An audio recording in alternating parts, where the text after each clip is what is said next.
Oi, gente. Bem-vindo ao Conversa na Gala. Hoje estamos aqui com a Mitiele e com o nosso convidado de hoje, Antônio. Muito obrigada por estar participando da nossa entrevista de hoje. Sabe que é muito especial a sua participação aqui para a gente, tá? E acredito que a conversa vai ser muito boa e vai ter muita experiência aqui trocada. Boa noite, gente. Tudo bom? Eu sou o Antônio Carlos Sapeixoto. É um grande prazer em ser convidado para poder participar aqui da conversa da Galley, né? Que eu já vi muitos, né, participarem aí. E no grupo da Nela eu já tenho assistido algumas, achei muito interessante. Obrigado pelo convite. É um prazer em tê-lo aqui em nosso canal. Eu sou a Mitiele Moraes, uma das integrantes do Conversa na Galley. Estou juntamente com a Anne, que é uma das ADMs também do Conversa na Galley, e a gente apresenta, então, um pouquinho da história do Antônio durante sua carreira na aviação. Bom, gente, a aviação sempre foi aquela coisa de sonho de criança, né? A aviação entrou na minha vida com 6, 7 anos de idade. Eu me lembro que na época eu tinha ganho, a gente colecionava a enciclopédia, não existia o Google, né? Então era muito interessante. A gente ia na banca, tinha fascículos que a gente comprava para juntar e formar, né? E era a famosa enciclopédia da Disney, né? Uma criança adorava o que era Disney, né? Então, e eu me lembro que um dado fascículo que meu pai e minha mãe compraram para mim tinha lá vários aviões, várias coisas, e eu olhava aquilo ali e falava assim, eu acho que é isso aqui que eu quero, né? Porque eu nunca fui assim do futebol, não tinha muito, sempre gostei de esporte, mas não era muito, o futebol nunca foi acho bacana, mas nunca foi, não sei jogar, né? E o avião, né? Eu, de vez em quando, ia no aeroporto buscar alguém da família, eu levar, e eu falava para minha mãe, deixa eu ficar aqui, eu adorava. Um belo dia eu fui ao aeroporto Galeão, o antigo, né? E ele ficava exatamente do outro lado da cabeceira 33 do Galeão, que hoje em dia é o pátio de cargas, e era tudo aberto, e um belo dia eu vi um jato da Braniff, era uma empresa americana que voava para o Brasil, voo charter, né? Eu acho que era.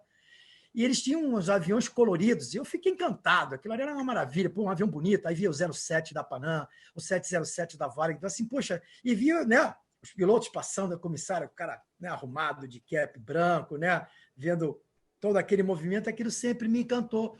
E também eu gostava da aviação de caça. Tinha um primo do meu pai, ele foi adido militar, ele era da aeronáutica, chegou a ser brigadeiro, trabalhou na base aérea de Bacaxiri. Então, um belo dia também fui lá visitar ele me levou para conhecer. Eu sabia que a aviação era o meu barato, gostei daquilo, né? Carro era legal, moto era legal, né? Brincadeiras de criança, mas que eu olhava para mim, não me via médico, não me via engenheiro, se bem que eu achava sempre, a criança fica sempre um pouco inebriada com aquelas coisas, né, que chamam a atenção, né? E eu me lembro que um dia eu também fui na casa desse primo do meu pai, né? E ele mostrava para mim, olha, se você for da aeronáutica, eu vou te dar essa espada, vou te dar essa pistola. E aquela coisa também, pô, criança brincava de guerra, de arma, essas coisas. Naquela época não tinha aquele conceito, né, de uma arma, a gente brincava e tal, né?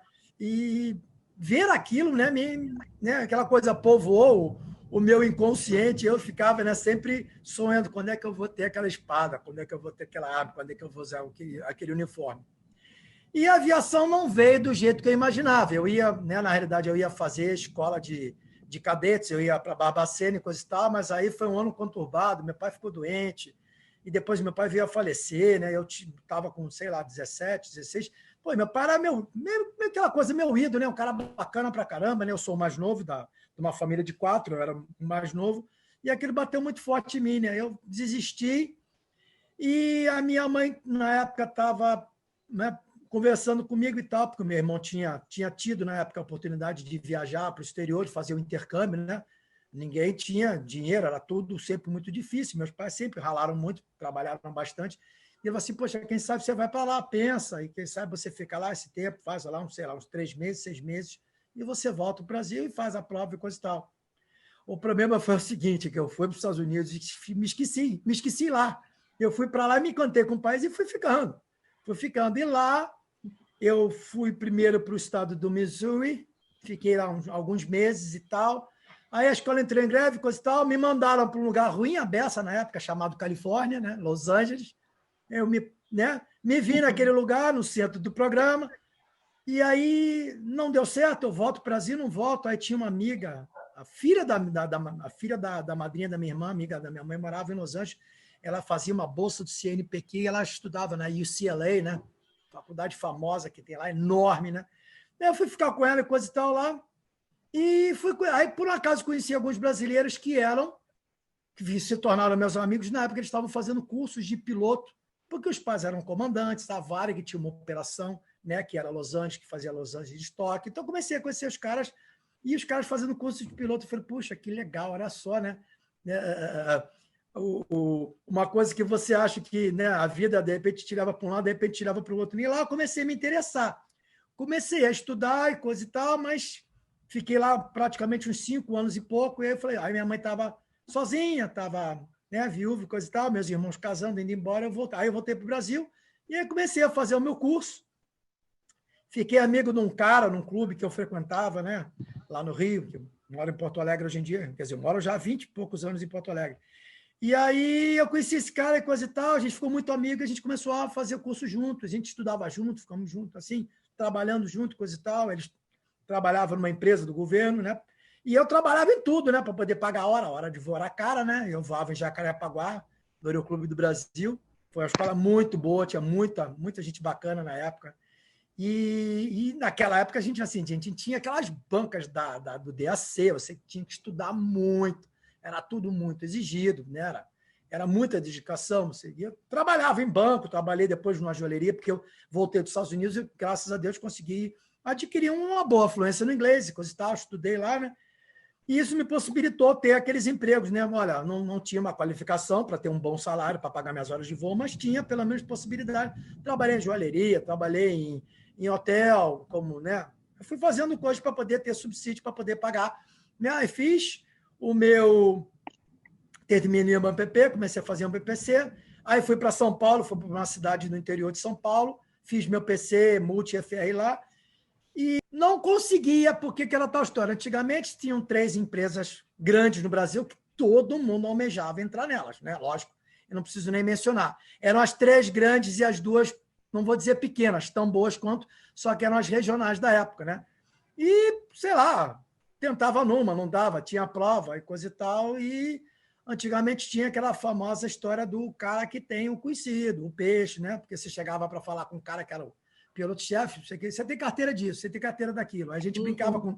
Quando a gente fazia o famoso papo de hangar, os amigos do Aeroclube, os caras que estavam já, né? E o cara, assim, qualquer dia, o cara vai pedir para mim, vem cá, você tem hora de Concorde? Você já voou o Space Shuttle? Você tem hora do 747? Porque a gente sempre achava um pouco, na época, né? Requisitos para poder entrar, uma coisa assim. E os caras já voavam Bandeirante, ou voavam 37, ou voavam Brasília, né? Então, ou Fokker 27. E eu efetivamente entrei na aviação já com 34 anos, entrei velho. E todo mundo falava, cara, o cara depois de 30 anos não entra na aviação. Puta, eu fui lá, apostei na minha loteria, pumba, ganhei, né? Aí fiquei uns 2 anos e pouco, e aí a empresa foi comprada e coisa e tal. E aí, alguns problemas internos não fui aproveitado, né? Aquela tal história, o bairrismo, aquela coisa da proteção, não tiro mérito nem o direito de ninguém, cada um, né? Como se escolhe os seus, e as vagas eram limitadas na época, e eu fui, né, dispensado da situação, e aí me vi desempregado na aviação, tinha investido grana, tempo, estudo. Fui voar depois um Bandeirante, aí esse Bandeirante também não foi muito longe, aí eu saí da aviação, né? Aí você, poxa, tem lugar aqui. Aí eu ia a São Paulo, eu morava em Porto Alegre já, e para São Paulo, pegava uma carona, ia de ônibus, do jeito que ia lá, bater na porta dos caras, olha, tem, não, você tem assim, você não tem jato na carteira, não sei o quê, você tem um fulano. E aí eu fui, né? Mas é aquela tua história, né, aquela coisa, né? A minha namorada me deu, né, o cartão vermelho, mas assim, nunca deixei de ficar curtindo ali de onde. A aviação ficou lá, e eu comecei a buscar formas alternativas, assim, o meu negócio né? É que nem eu faço que nem água, né? Não dá para passar por um lado, a gente acha um lugar para infiltrar. Então, bom, fui fazer comércio exterior, voltei a estudar, fiz minha faculdade de administração, com formação em comércio exterior. Nisso eu dava aula também para poder, né, sobreviver. Eu dava aula num curso de inglês daqui na cidade de Porto Alegre, um curso muito bom, tive a sorte de ingressar numa instituição assim, extremamente renomada aqui no Sul, aqui na cidade de Porto Alegre, muito, muito boa, que pena, infelizmente, ela foi extinta, mas tinha assim, um grande renome, e isso aí eu aprendi muito inglês, no conceito gramatical, no conceito técnico. Aí eu realmente coloquei o meu inglês de uma formatação, porque eu sabia inglês e aprender ouvindo, estudando, coisa e tal, mas não tinha, né, a academia propriamente dita, não tinha o formato, né, clássico de você aprender. Eu aprendi lá nos Estados Unidos ouvindo, trabalhando, vivendo a vida. E sempre ia lá no aeroporto, ia no Aeroclube de Belém Novo. Na época, o Aeroclube que tinha era o de São Leopoldo, nem existia o de Eldorado do Sul na época, então ia lá.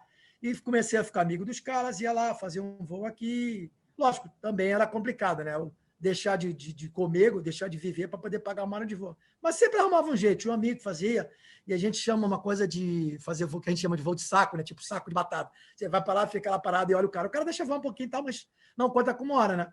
E aí eu fui indo nessa daí, fui trabalhando outras coisas, né? Me formei em comércio exterior, e no comércio exterior eu comecei a ter a oportunidade de voar para fora. Aí eu fui para a França, fui para a China, comecei a trabalhar com empresários, dar consultoria na área, mas sempre visando voltar para a aviação. Agora que eu tenho grana, agora que a situação para mim está legal, eu posso pensar em botar as minhas carteiras em dia, né? E a gente faz parte de uma profissão, né? de uma atividade, né, laboral que é complicada, porque a gente tem que ter tudo sempre pronto. O exame médico, o avião na carteira, como a gente fala, você tem que estar proficiente, e você vê que as outras profissões que são tão bem remuneradas, às vezes até mais, não tem tanto rigor como a aviação. É coisa que eu falo, né?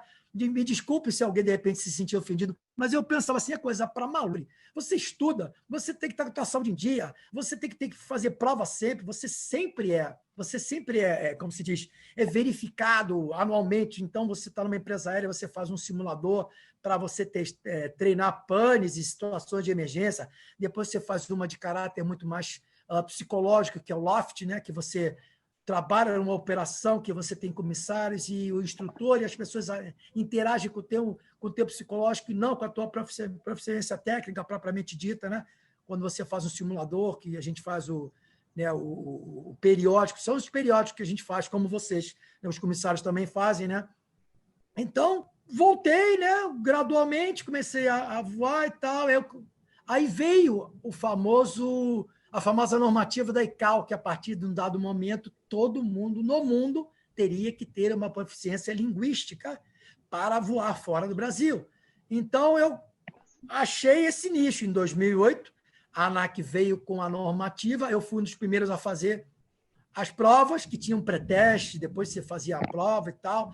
Aí você passava nesse pré-teste, que era tudo feito no computador, e a partir daí, se você tivesse apto, você ia para a entrevista com um examinador credenciado da ANAC, alguém que tinha morado fora, eu peguei até uma moça que falava assim, um inglês britânico muito bom, então, e eu consegui ter a sorte de ter estudado, de ter trabalhado, então meu inglês estava bem afiado, eu consegui tirar a nota 6, e consigo manter ela até hoje, porque, né, faz parte da minha proficiência, né, de trabalhar com inglês, de trabalhar com comércio exterior. Então, tudo isso me levaram a manter o inglês sempre muito polido, né?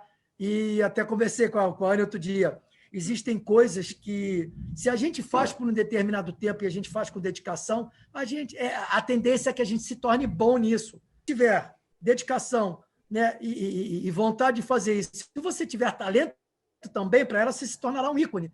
Então, eu vejo que as coisas que eu, na minha vida, fiz com amor, com carinho e dedicação, talvez não tendo tanto talento, mas pela minha insistência, né, de fazer, eu acho que eu consegui ter um bom resultado, né? A aviação eu não posso dizer, porque a aviação não cabe somente a mim. Você trabalha com pessoas, você trabalha com situações, então, às vezes, você sai de uma empresa por uma escolha, por uma situação que não ficou agradável, porque, de repente, a empresa, sei lá, né, nós somos seres humanos, nós somos falíveis. E a aviação tem uma coisa muito complicada, porque é uma coisa assim, você foi demitido, né? Você não sabe, as pessoas têm que parar com isso. É o seguinte, somos todos falíveis, e é uma coisa natural, o ser humano falha, né? Por isso que a gente se supera. Eu digo que eu sou uma fênix da aviação, porque eu entrei em algumas empresas, saí dessas empresas e todo mundo falava, você nunca mais vai voltar a voar com 30, ou com 40, ou com 50, e eu consegui simplesmente romper essas barreiras. Não sei se Deus gostou de mim e falou assim, olha, tu não vai ter uma vida fácil, mas pelo menos eu vou te dar essa beira. Eu vou deixar você, né, pelo menos tentar, né? Então, eu estou aí. E quando eu vi... Desculpa, gente, eu estou falando, não sei se de repente vocês querem interromper e fazer alguma pergunta, por favor, eu não quero ser monossilábico e ficar falando só eu aqui. Eu não gosto de ficar assim, né? Os holofotes só para mim, porque por mais que eu possa ter, né, talvez uma boa oratória, às vezes a gente fica um pouco constrangido só a gente ficar falando. Então, de repente, vocês podem me interromper e perguntar o que vocês quiserem. Não, com certeza, porque a sua história está interessante. E então, concluindo, e aí eu vou nessa de dar aula, eu encontrei um cara que era meu amigo e tal, e ele falou o seguinte: puxa, tem um avião, a empresa comprou um avião, a empresa nunca teve um avião, e eles querem mandar a gente para os Estados Unidos. Eu falei, opa, que maravilha, era tudo que eu queria, né? Aí eu fui lá, botei o avião na carteira, fui lá, chequei meu multi, PC, FE, toda aquela coisa que a gente tem, segue aquela cartilha, né? Você vai lá e, né, vai lá, benze, a mãe de santo te benze, toma banho de sal grosso, faz todo o ritual de iniciação e tal. Voltei, tá, aí nós fomos para os Estados Unidos. Só que é o seguinte, a empresa não sabia de nada. Então, eu fiz contato com a empresa que ia dar o treinamento, achei um cara que era instrutor, achei hotel para a gente ficar, fiz o visto, fiz o TIES. Bom, eu fiz tudo que precisava fazer. E aquela coisa, o que eu não sabia, né, eu não gosto de dizer, mas que existe uma ferramenta de pesquisa maravilhosa, que eu não sei lá, não gosto de falar nomes de nada para não ficar vinculado a nada. E através da internet eu consegui descobrir tudo e contatar tudo, e graças a Deus eu fui exitoso nessa empreitada de arrumar tudo. Então, nós chegamos nos Estados Unidos, eu e o meu ala, que a gente chama, né? É muito comum quando você voa, né? Você ter o teu ala no simulador, né? A aviação, você sempre tem alguém que é o teu parceiro ali na situação. Nós chegamos lá, nós chegamos em Orlando, e já chegamos e pegamos o carro e fomos para o hotel. No dia seguinte estava tudo, nós fomos para a famosa Flight Safety, né? É assim, é meio que meca para todo mundo que gosta da aviação executiva, né? Então, chegamos lá, fizemos o curso, e depois a gente fez o simulador, aí depois... os caras disseram que a gente tinha que ter uma carteira americana, aí nós fomos para uma outra instalação da Flight Safety, que não era em Lakeland, que é perto de Orlando, fomos para outro lugar, que é Vero Beach, que é perto da fábrica quer dizer, que é do lado da fábrica da Piper, que era o avião que eu ia voar, que era no Cheyenne, né? Então, as coisas foram, né, tudo assim, né? As conjunturas do Sol, né, foram se alinhando, como se diz, as conjunturas solares foram... Eu não entendo nada de astronomia, mas só para ilustrar-se de uma maneira engraçada, né? As coisas foram se encaixando, né? Voltamos, e tá, a gente voltou para o Brasil, porque tinha que ter o tal do visto Charlie Delta, que é o de visto para voar e tal. Aí voltamos para o Brasil, ficamos quase um mês e tal, voltamos, aí fomos para a autoescola, fizemos o curso, checamos. Aí nós fomos buscar o avião perto da cidade de Pittsburgh, que fica no estado da Pensilvânia. Chegamos lá, já estava um frio do cão, uma cidade que eu nunca tinha ido, peguei meu amigo, coisa e tal, chegamos num lugar, alugamos um carro, aí começamos a dirigir naquele lugar, assim, cara, a gente parece que está num filme, né? Olhava para o lugar, assim, uma cidade pequena, fomos para um lugarzinho e tal, aí chegamos lá na sexta-feira, passamos sábado, domingo lá, fazendo nada, né? Conhecendo a cidade, que a cidade era um ovo, e fomos no estádio de futebol lá, dos Pittsburgh Steelers, eu amo a cidade e tal. No outro dia, a gente foi para a sede da empresa que estava fazendo a manutenção. Chegamos lá, conversei com os gringos, o avião é aquele. Não tinha visto a máquina que eu ia voar, né? E aí... Opa, estou dizendo que... Meeting... Tá. E aí chegamos lá, e aí a gente pega o famoso pré-compra. Então, você começa a olhar o que o avião tem, que não é avião. Não fez isso, não fez aquilo, coisa e tal, bababá. E nisso chegou o cara que eu tinha contratado para ser nosso instrutor. Contratamos um instrutor privado, né? O cara que ele tem um táxi aéreo, ele é dono do avião, dono de 2 aviões iguais ao meu, porque esse avião virou um pouco de mosca branca, que é o Cheyenne 4. É um avião que ele é um turbo-hélice, mas assim, de altíssima performance. Ele voa, lógico que o meu avião era velho, né? Mas ele tem um teto de serviço que a gente chama, o teto máximo que ele opera, né, operacionalmente igual ao do 737, que foi um avião que também voa. Então, assim, pô, um turbo-hélice voa nessa altitude, o avião voava muito rápido. Aí chegamos lá, o cara trasladou o avião com a gente para a cidade onde ele mora. Ele mora numa cidade ali mais ou menos 2 horas de Nova York. Chama-se Allentown. Ela fica de ônibus, né? E aí fomos para lá, ele arrumou um hotel para a gente, ficou lá uns 5 dias com ele, voando.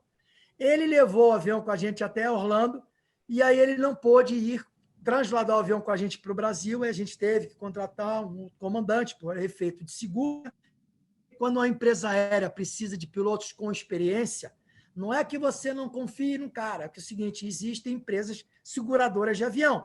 E você segurar sei lá, um jato executivo, seja o avião que for, se você não tem um cara que tenha uma proficiência técnica mínima que atenda o prêmio do seguro, o seguro vai ser alto pra caramba, ou então é uma situação complicada. Então, todas as empresas, o que fazem? Pega lá, tipo assim, uma empresa qualquer brasileira, eu vou trazer o equipamento X e o que eu vou fazer? Eu vou contratar o Antônio e a Michele, porque eles têm experiência. Então, quando for lá na França, nos Estados Unidos, onde for pegar o avião, o seguro que cobre essa aeronave para efeito de qualquer acidente que haja, ele vai cobrir, porque a gente atende, né, tudo que os requisitos que o prêmio de seguro pede, né?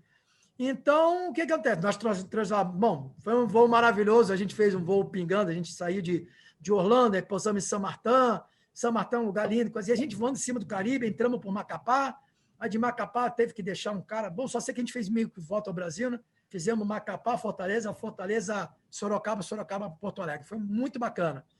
Aí eu fiquei um tempo nesse... Diga, por favor. Antônio, eu queria aproveitar para perguntar quanto tempo levou para te se formar piloto dentro de todo o teu... Tu lembra?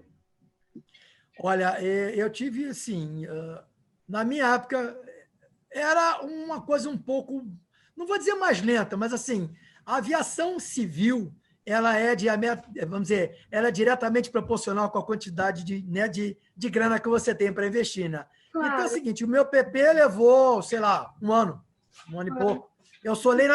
Eu tive a sorte assim, eu solei nas primeiras 12 horas. 12 horas já estava apto a voar. O meu instrutor, um belo dia assim, estava final de tarde, estava meio que fechando o tempo. E falou assim, tu tem coragem de voar? Eu falei, vamos embora, montei. E o avião que eu voava era um avião muito velho, não tinha nem bateria, um avião clássico de 1940 e pouco, 50, todo de tela. Ele falou assim, você decola, vai fazer o que a gente chama, faz um turno de pista, decola, entra na pé do vento, base final e pousa.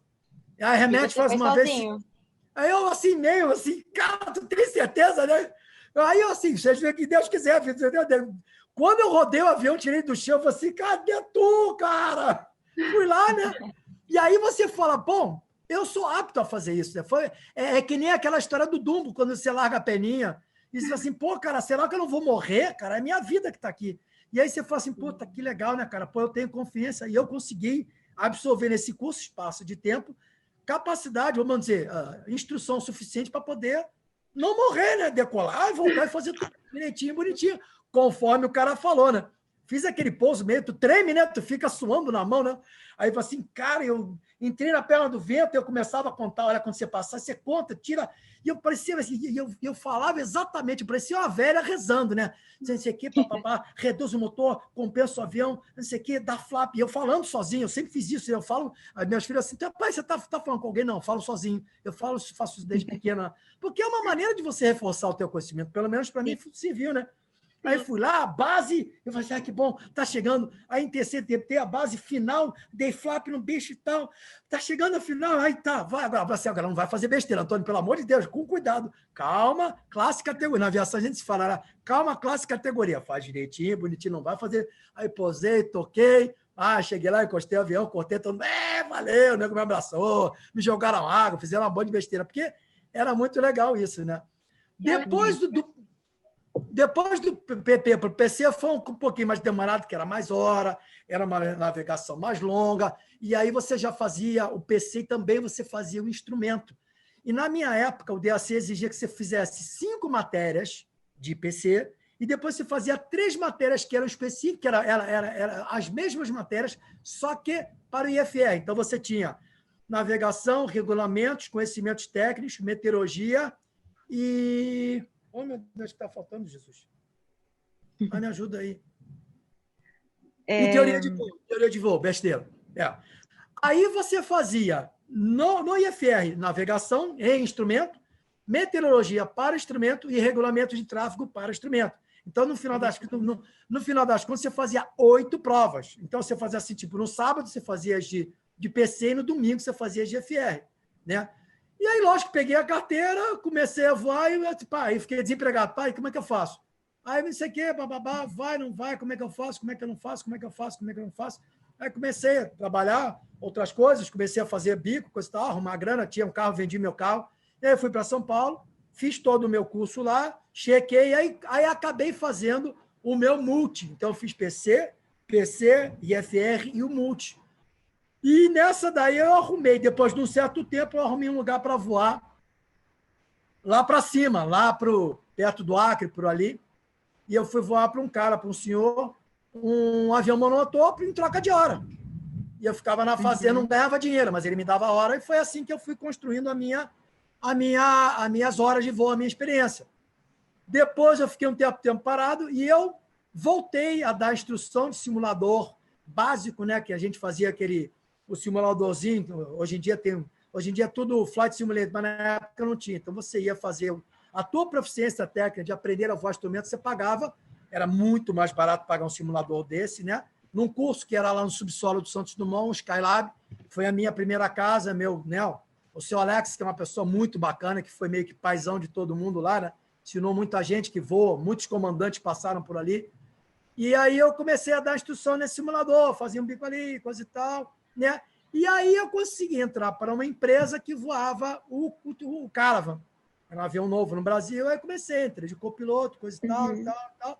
Fui ficando na empresa, foi aí que fiquei quase 2 anos nessa empresa, aí a empresa foi comprada, aí teve essa coisa de quem fica, quem não fica, como é que é, bababá, e aí nessa situação toda, no frigir dos ovos, você é carioca, você não sei o quê, bababá, você é amigo do cara, aí só sei que, né, eu e mais uma galera ali, fui eu mais uns 4 lá, tomamos uma faca e tá.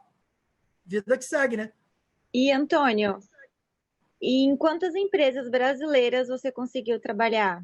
Eu trabalhei em uma, contando com a executiva ou só empresa tipo regional ou comercial? Comercial, regional, faz, Eu trabalhei em três, eu Pode trabalhei em 3 empresas, sendo que uma quebrou por uma questão, né, um pouco delicada dentro do ambiente, né, socioeconômico brasileiro. Era uma empresa de carga aérea que fechou. Uhum. Eu trabalhei nessa empresa que voava a Caravan e, posteriormente, trabalhei numa empresa que, né, voa 737. Foi o avião que eu me apaixonei em voar. O avião é assim, é a menina dos olhos. E depois eu tive a oportunidade de fazer processo seletivo em empresas lá no Oriente Médio. Uma eu passei, mas eu caí no tal do pool, né? E aí, sei lá, eu não discuto, a gente não tem o que fazer, o cara te chama, não te chama. E depois eu passei numa outra, que eu fui voar o 77, eu entrei na empresa, fiz todo o processo seletivo e cheguei a ter experiência na máquina, mas é o seguinte, eu não digo nunca, porque é o seguinte, eu sou uma pessoa que, apesar de, com todos os erros e acertos do ser humano que a gente se torna ao longo da vida e das experiências da gente, eu sou uma pessoa que eu só posso atestar o que eu posso provar. Sim. Eu tenho muito mais, assim, não vou dizer muito mais, mas eu tenho mais horas do que eu posso provar. Por quê? Algumas empresas que eu passei não me deram o histórico completo. E, na época, sei lá, eu fui negligente comigo, com a minha carreira, no aspecto de não anotei todas as horas. Então, aquela tal história. Quando teve também a queima lá dos arquivos que o IDAC queimou, lá no Santos Dumont, algumas coisas se perderam. Então, tem coisas que, assim, não adianta chorar sobre leite derramado. Eu não posso atestar que eu tenho, sei lá, 7.000 horas, 5.000 horas, 10.000 horas, não tenho isso tudo, entendeu? Mas, assim, eu não posso atestar mais. Eu já perdi algumas vagas para voar fora porque eu não posso chegar e atestar. Então, assim, olha, eu sempre aprendi quando criança que mentira tem perna curta. Então, assim, eu não minto. Eu sou exatamente isso. Eu tenho a idade que eu tenho. Se a minha qualidade de aviação ou se a minha vida dentro do que eu esperei a aviação não foi, é aquela tal história. Eu não paro para chorar o que passou. Eu assim, ó, tem empresa para voar, me aceitam, eu vou morrer duro que nem uma múmia. Ó, morreu o comandante ali, ó. Quantos anos o cara tem? 950. Tá eu lá duro. Eu quero assim, entendeu? Não vou dizer que eu quero morrer no cockpit, não. Mas assim, eu sou um cara que eu sou apaixonado pela tal da aviação, não adianta. Entendeu? Existem coisas da minha vida que eu faço, né? E nesse caminho aí para aviação, qual foi a maior dificuldade que você parou, assim, olhou e falou assim, poxa, eu acho que não vai dar, não quero mais? Porque sempre tem, né? A gente sempre tem aquele momento, assim, aquele pico de empolgação, e aí chega lá embaixo e você fica pensando, gente, mas será mesmo que eu continuo? Será que vale a pena? Né? Qual foi, assim, se você já teve, qual foi aquele momento? Eu tive, mas é aquela tal história, né? Eu vou fazer uma analogia assim, um pouco complicada, né? Porque assim, relações humanas são coisas, né, muito complicadas, ainda mais a gente, né? Homens e mulheres, que a gente tem aquela coisa, né? Então, assim, é que nem aquela mulher que ó, a vida inteira seria apaixonado. A aviação é a minha, né? Estou falando no conceito, hoje em dia a gente tem que frisar muito bem as coisas, no conceito normal e a comparação, né? Bem clara, né? A profissão que eu mais amo é a aviação. Eu tenho uma coisa que eu Uhum. faço por hobby que eu amo também, que é cozinha. Eu cozinho desde criança, desde pequeno eu gosto de cozinha. Até conversei com ela, assim, ó, na minha época, cozinha era coisa de mulherzinha. Meus amigos, o que tu tá fazendo na cozinha? Eu adoro, eu gostava de cozinhar, sempre gostei. Hoje em dia é moda, o cara ser chefe, fazer sushi, convidar a namorada para fazer. Hoje em dia tá lindo. Mas na minha época, 40 anos atrás, ninguém achava legal. Entendeu? E a aviação, muita gente fala assim, cara, isso é coisa de maluco, cara. Tu vai decolar, cara, com, sei lá, um monte de ferro, óleo, combustível, aquela bomba aí. Tu vai passar todo dia subindo e descendo com aquele cheio de borracha, cheio de gente. Tem medo, não? Eu falei, cara, eu amo fazer aquilo ali. E aquela tal história assim, eu amo tanto que eu nunca trabalhei um dia na minha vida.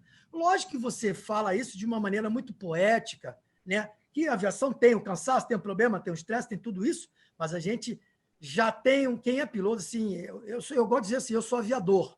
Piloto é aquele mero ser humano que controla, né? E comandante, piloto e comando, sabe, isso para mim é uma coisa que eu já passei. Apesar de não ser comandante de jato, é uma coisa que ainda não cheguei, não tenho, sim, vergonha. Ah, mas o cara é frustrado. Porque... Não, cara, eu sou muito bem resolvido com isso. Eu sou comandante de turbohélice, já vi avião esses de hélice, né, que a gente fala, avião de motor a pistão, já vi vários dele, então eu não tenho essa coisa. Quero um dia chegar, se houver oportunidade nessa vida, nessa encarnação, de ser comandante de jato, seja lá o avião qual for. Certeza. Entendeu? Não tenho problema disso.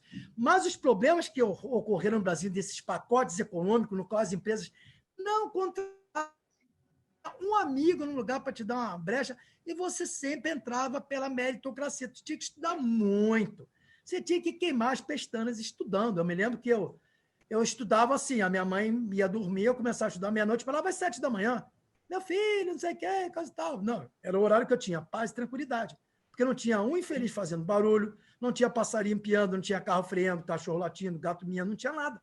E eu gosto de estar tranquilo. Então, assim, eu mergulho no negócio e vou estudando. E eu estudava tudo, para chegar, sei lá, na banca, na empresa, o que for, você poder. Né? Tanto que as provas que eu fiz lá fora, eu consegui gabaritar, vou dizer gabaritar, mas eu fui muito bem porque eu determino, né? A última empresa que eu tive lá, que eu fui lá no Oriente Médio, eu estudava 12 horas por dia. Nunca pensei que eu chegasse a isso. Era uma exaustão completa. E eu fui saber que, no final disso tudo, a gente tinha... Eu fiz 3 testes orais de um avião chamado Boeing 777, que tem vários amigos que por um acaso, eu sou um dos... Né, que criou o Teaching for Free. Não vou dizer que criei, mas junto com o Rafael Santos, com a Ana Canté, a gente criou, e hoje em dia tem muita gente boa ali no grupo, tem muito. Inclusive, tem alguns ali que voam 77. Os caras têm muito mais conhecimento, mas eu estudei tanto aquele avião que aquele avião entrou no meu sangue. Então, a gente fazia lá, nesse país árabe que eu trabalhei, os caras faziam um teste geral. O cara simplesmente sentava você, o teu ala de simular, o cara que ia fazer o simular contigo, e ele começava lá, assim, tá essa luz aqui quando acende, o que acontece? Aí você tinha que discorrer tudo. E quando ela apaga, o que acontece? E você ficava louco. No final, você fazia uma prova de performance. E você, cara, isso aqui... Aí eu tinha um amigo que estava falando nessa empresa que eu fiz prova, e ele falou assim, cara, mas aqui na empresa que eu vou 77, a gente não fez nem metade do que você está fazendo. Você chegar aqui, se você por um acaso entrar aqui, você já entra, né, ganhando muito, né, em termos de vantagem, porque você já sabe. E a gente tinha que estudar muito. Assim, o que você quer? Você quer entrar na empresa, então você tem que dar, tipo assim, poxa, o amor e a vontade e a determinação é tão grande assim, eu quero atingir o meu padrão de excelência. E essa empresa, ela testou ao máximo, né, a minha vontade de estar num país que estava, sei lá, 10 mil quilômetros de distância da minha mulher, na época eu era casado, né? Eu estou separado, mas assim, então na época eu tinha minha mulher, minhas filhas, eu falava com ela 2 vezes por dia, à meia-noite, às 6 horas da tarde, que minha filha ia para a escola, à meia-noite, que era 6 horas daqui, e eu lá, então, entendeu? E testa uma cultura diferente, uma maneira de ser diferente, tudo é diferente, você se sente um marciano, além desse peso emocional e psicológico que você enfrenta, você tem toda uma quantidade de coisas que você tem que estudar. Então, você acordava às 5h30 da manhã, tomava café, a condição levava você para o centro de treinamento dos caras, que era maravilhoso, tudo é maravilhoso lá. Só que o ambiente não tem, você não tem uma coisa que você, né, possa, né, achar assim de similaridade próxima à nossa maneira, né, nossa maneira de ser ocidental, de como é que a gente é, seja americano, brasileiro, seja sul-americano, um lado, nem europeu, não tinha referência. E os árabes são muito diferentes da gente. É bacana, é riquíssima a cultura dos caras, é interessante você aprender, né? E eu curti muito estar lá. Só que quando você está numa situação dessa de você estudar, aprender e toda essa carga emocional, você fica muito, sabe, assoberbado de emoções e de toda essa carga que você tem. Outra coisa, eu tinha uma família nas minhas costas que eu tenho que sustentar, que eu tenho que cuidar. Então, você tem a obrigação de dar certo lá, entendeu? Então, assim, a aviação, eu não vou dizer que não é para poucos, não. Eu acho que todo mundo um dia tem que tentar, entendeu? E outra coisa, não, deixa eu só fazer menção, eu gosto de fazer menção seguinte. Eu sei que eu não devo meter a mão nessa comum, mas assim, quando eu entrei na aviação, o passageiro, principalmente o passageiro, tinha muito deturpada a imagem do comandante copiloto, do piloto com o comissário. E eu falo assim, o trabalho árduo e cansativo, estressante de trabalhar numa cabine de avião, que não é mexer em controle, não. É cuidar do bicho chamado ser humano, que é a pior coisa do mundo que você tem que lidar. É você fazer um treinamento de mariaria, de passar na selva, de fazer isso. E, além de tudo, você ouvir aquele mala que se acha cheio do direito, além de você ter toda aquela preparação, que se aquela porcaria cai, você tem que saber preparar, coordenar, ordenar, saber montar slide, saber fazer isso, sabe? Então, aquela tal história. Eu acho... E lá na Arábia Saudita, falei onde eu estava, na Arábia Saudita, onde eu fiquei, eles criam uma sinergia tão bacana de você trabalhar com propriamente uma equipe, entendeu? É uma coisa muito bacana. Que você, eu sempre respeitei muito, achei muito bacana o trabalho, mas assim, lá você vê sabe, é um outro patamar, a maneira como se trata as coisas lá. Graças a Deus, no Brasil, estão começando, já de um certo tempo, né? Eu gosto de abordar a aviação, porque a aviação, assim, o piloto ele não é o ícone, ele não é o centro do mundo na aviação. Ele é uma figura importante, preponderante para a coisa acontecer, mas tem tanta gente que está em volta que o verdadeiro respeito, o verdadeiro conhecimento, sabe? Tudo aquilo tem que ser dado, tem que ser, né, olhado com uma lupinha de perto para ver, olha, não é só o chefe de cabine, nem o comissário que é o auxiliar, nem isso, não, nem o comandante, nem o cara que está na manutenção, sabe? Não, acho que a aviação ela tem que ser vista como nós somos um mercado sui generis de todo o mercado de trabalho. Nós somos uma peça que só funcionamos somente naquele ambiente. Se você se forma em administração, se você se forma em outras atividades, não menosprezando, muito pelo contrário, respeito toda atividade laboral, seja ela qual for. Do cara que cata papel na rua, aquele cheiro, do cara que trabalha até o presidente. Cada um tem que saber a sua finalidade de fazer bem. E a aviação ela é um organismo muito complexo. E só quem está lá dentro entende como é que funciona aquilo. E as pessoas têm que respeitar o cara que está fazendo manutenção, o cara que está limpando o avião dentro, uma menina que está ali contigo, sofrendo aquele perrengue de pegar uma turbulência que sacode, né, parece aqueles desenhos animados que o bonequinho balança, né, o olho, né?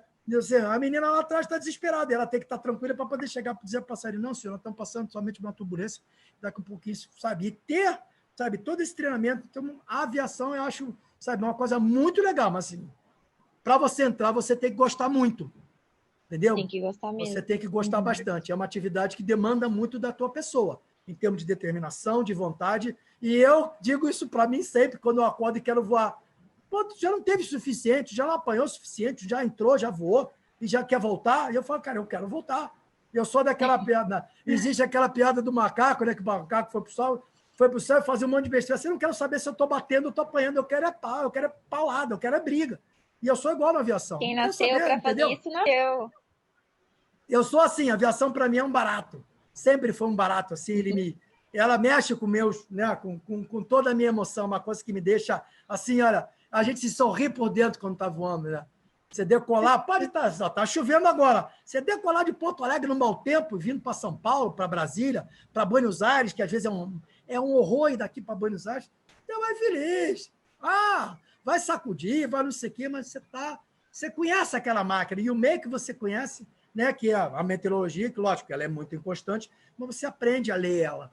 Entendeu? A gente sabe, ó, se eu for por ali, eu caio no buraco. Se eu por ali, eu vou escorregar. Se eu for por ali, eu vou tomando roupa, eu vou por ali um pouquinho mais, que ali eu vou sacudir um pouquinho, mas não vai, né, ser tão perigoso, né? Não vai ser tão problemático para isso. Antônio. É uma carreira, é uma coisa muito legal. Sim, eu vou. Tá muito linda essa história. O temporal aqui tá bem forte. Tá Aqui dando também muita tá. queda de luz. Eu acho que é melhor a gente encerrar agora. Tá bom, tá bom. Foi um prazer tê-lo aqui no nosso canal. E Muito obrigado. Com certeza, a gente vai olhar o vídeo com mais calma e, de repente, a gente vai até lhe convidar para uma parte 2, né? Ótimo, a gente faz uma complementação desse. Será um prazer. Com certeza, porque tá muito legal a tua história, é muito motivadora, inspira a gente que está começando a não desistir e saber que o trajeto pode não ser fácil, mas se for teu sonho, tem que seguir, tem que ser perseverante, como você foi. E eu tô muito feliz, assim, me inspirei muito, vou me inspirar em você. Muito obrigada.